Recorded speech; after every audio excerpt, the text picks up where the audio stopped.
sure.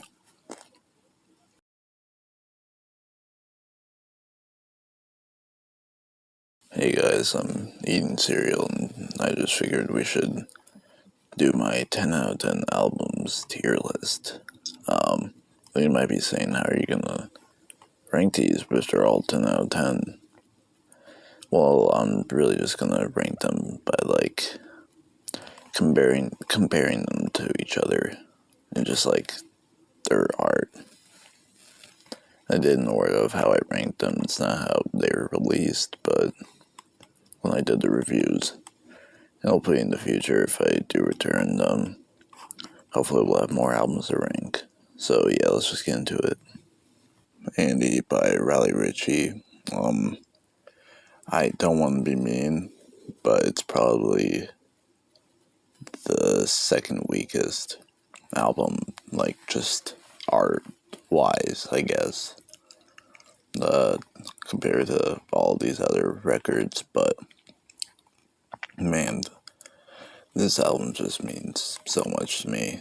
It's something I can extremely relate to, and Jacob is such an incredible writer.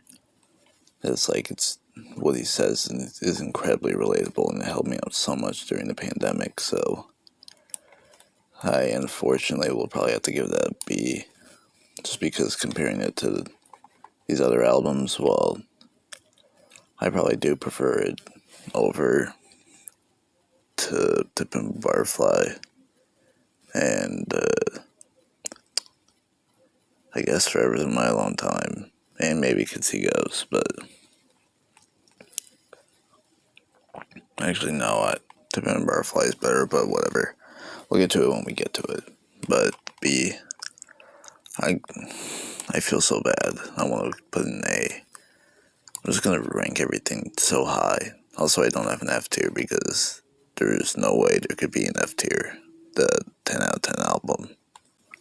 Actually, now that I'm looking at it, I'm gonna move Andy up to A for Andy, and then Kids He Goes, that will be the B. For me, this is definitely just an incredible piece of work from 2018. The album of the year for 2018. Either that or well, I'll save it in case I ever review it. But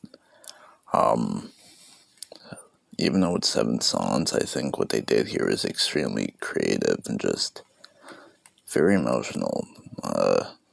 They gave a lot here, especially Kanye in some parts, and like I guess what was it, the Cutting Montage, Reborn, yeah, stuff like that. And also, Kid Cudi did incredible alongside all the features as well.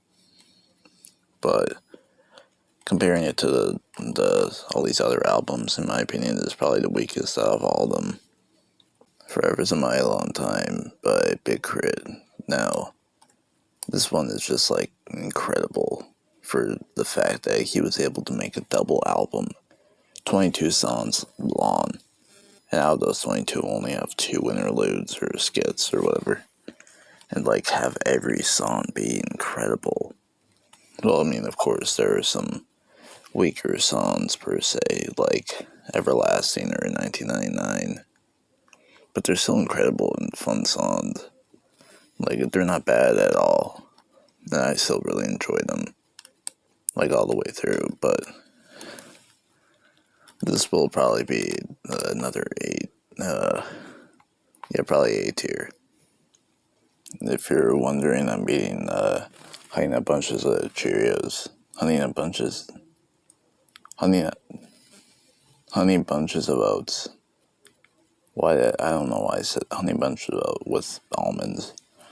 I don't think the almonds add anything, but anyways, let's get back to it. To Pimp a Butterfly, I think there's no doubting or like questioning the fact that this is just a work of art. This is an automatic S tier, and yeah, it's probably my favorite album of all time. So, but also it's extremely tied with this. I mean, all these works of art, in my opinion, but I mean, this just what I don't know what to say about this album. What's Going On by Marvin Gaye is just a word. I don't know. He's giving us so much, but he's still speechless when trying to talk about it. But just know this is one of the best albums of all time. And, I mean, all these are, in my opinion. While Andy was released last year, the Kids See Ghosts was 2018, and whatnot. I mean, all these are pretty recent albums besides What's Going On. But, I mean, I still think all these are incredible. Of course, you can have your own opinions. And I know it's only 5 albums I ranked, so it's pretty short, but yeah, I guess this is my list. But even though like Kids See Ghosts is B, and both of these are though both of these albums are an A, know they're also incredible to me. So yeah, that's it. See ya.